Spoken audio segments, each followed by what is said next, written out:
Hello guys, അപ്പോൾ നമുക്ക് വീട്ടിൽ തന്നെ എങ്ങനെ സിമ്പിളായിട്ടൊരു പിസ്സ ഉണ്ടാക്കിയെടുക്കാം നോക്കാം. അപ്പോൾ ആദ്യം അതിനായിട്ട് ഒരു ഇളം ചൂടുവെള്ളം എടുത്ത് അതിലേക്ക് നമ്മൾ ഇൻസ്റ്റൻറ്റ് ഈസ്റ്റ് നമ്മൾ ആഡ് ചെയ്ത് കൊടുക്കുക. അതിനുശേഷം ലേശം ഉപ്പ്, ആവശ്യത്തിനുള്ള ഉപ്പ് ഇട്ട് കൊടുക്കുക. ശേഷം ആ വെള്ളം നമ്മൾ കുറച്ച് സമയം ഒരു റെസ്റ്റ് ചെയ്യാൻ വേണ്ടി വെക്കുക. അതിനുശേഷം നമ്മൾ മൈദ നമുക്ക് എത്രയാണോ ആവശ്യം എന്ന് വെച്ച് കഴിഞ്ഞാൽ, ഞാൻ ഏകദേശം ഒരു അളവിലാണ് എടുക്കുന്നത്. കറക്റ്റ് എനിക്ക് എത്ര അളവ് വേണമെന്ന് അറിയില്ല. അതുകൊണ്ട് എനിക്ക് ഏകദേശം തോന്നിയ ഒരളവിൽ ഞാൻ മൈദ എടുത്തു.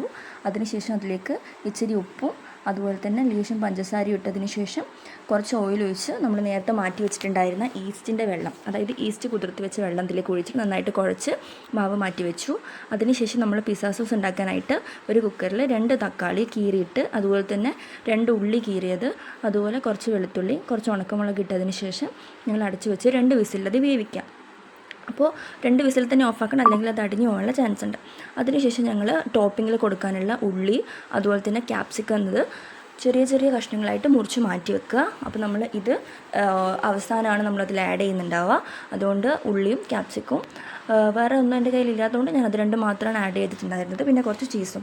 അതിനുശേഷം 2 വിസിൽ വന്നതിന് ശേഷം ഞങ്ങൾ നേരത്തെ മാറ്റി വെച്ചിട്ടുള്ള സാധനങ്ങൾ അത് തണുക്കാൻ വേണ്ടി ഒരു പ്ലേറ്റിലേക്ക് മാറ്റി വെക്കുക. അതിനുശേഷം തക്കാളിയുടെ തോലൊന്ന് നന്നായിട്ട് പീൽ ചെയ്ത് കളയാം. ശേഷം ഈ നമ്മൾ ഇപ്പം എടുത്ത് വെച്ചിട്ടുള്ള ഈ സാധനങ്ങളൊക്കെ മിക്സീൻ്റെ ജാറിലേക്ക് ഇട്ട് നന്നായിട്ട് പേസ്റ്റ് രൂപത്തിൽ അരച്ചെടുക്കാം. നല്ല ഫൈനായിട്ട് അരച്ചെടുക്കണം. അതിൽ തക്കാളിയൊക്കെ നന്നായിട്ട് ഉടഞ്ഞിട്ടുണ്ടാവണം. എൻ്റെ അത് കുറച്ചൊരു ഉടയാതെ ഉണ്ടായിരുന്നു. അപ്പം ഞാനത് പ്രശ്നമില്ലയെന്ന് വെച്ച് അത് തന്നെ യൂസ് ചെയ്തിട്ടുണ്ടായിരുന്നു. അപ്പോൾ നിങ്ങൾ നന്നായിട്ട് ഫൈനായിട്ട് അത് അരച്ചെടുക്കുക. ഒരു തവണ അടിച്ചാൽ മതിയാവും. അപ്പോഴത്തേക്ക് തന്നെ അത് എന്തായാലും കിട്ടും. കുറച്ച് നന്നായിട്ട് നല്ല ഫൈൻ പേസ്റ്റായിട്ട് കിട്ടണം നമുക്ക്.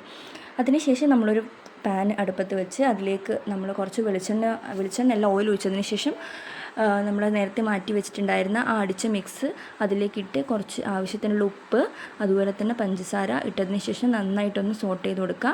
അതിനുശേഷം നമ്മൾ കുറച്ച് കെച്ചപ്പും കൂടി ഇട്ടതിന് ശേഷം നന്നായിട്ടത് കുറുകി വരുമ്പോൾ അത് നമ്മൾ എടുത്ത് മാറ്റി വെക്കുക വേറൊരു പാത്രത്തിൽ. നമുക്ക് ഡോ സെറ്റ് ചെയ്യണം. അതിനുവേണ്ടി നമ്മൾ നേരത്തെ മാറ്റി വെച്ചിട്ടുണ്ടായിരുന്ന ആ മാവ് എന്ത് ചെയ്യാന്ന് വെച്ച് കഴിഞ്ഞാൽ ഒരു ഫ്രൈ പാനിലേക്ക് നമ്മൾ നല്ല രീതിയിൽ തന്നെ പരത്തിയെടുക്കുക. അതിനുശേഷം അതിലേക്ക് നമ്മൾ എന്ത് ചെയ്യാന്ന് വെച്ച് കഴിഞ്ഞാൽ, നമ്മൾ നേരത്തെ ആക്കി വെച്ചിട്ടുണ്ടായിരുന്ന സോസ് നമ്മൾ സ്പ്രെഡ് ചെയ്ത് കൊടുക്കണം.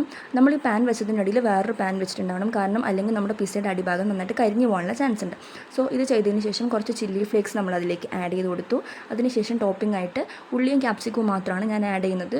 അതിനുശേഷം നമുക്ക് മൊസറല്ല ഇല്ലാത്തതുകൊണ്ട് സാധാ നോർമൽ ചീസ് സ്ലൈസ് ഞാൻ കീറിയിട്ട് ഇട്ട് കൊടുക്കുകയാണ് ചെയ്തിട്ടുണ്ടായിരുന്നത്. ശേഷം അടച്ചു വെച്ചിട്ട് കുറച്ച് സമയം വേവിച്ചാൽ തന്നെ നല്ല സൂപ്പർ ടേസ്റ്റി ആയിട്ടുള്ള പിസ്സ നിങ്ങൾക്ക് വീട്ടിൽ തയ്യാറാക്കി നോക്കാൻ വേണ്ടി പറ്റും. സോ എൻ്റെ പിസ്സ നന്നായിട്ട് കിട്ടിയിട്ടുണ്ട്. നല്ല ക്രിസ്പി ആയിട്ടുള്ള ഡോ ഒക്കെ ആയിരുന്നു കിട്ടിയത്. അപ്പോൾ നിങ്ങളും എല്ലാവരും വീട്ടിൽ ഈ പിസ്സ ട്രൈ ചെയ്ത് നോക്കൂ. എല്ലാവർക്കും ഇഷ്ടപ്പെടുന്നതായിരിക്കും.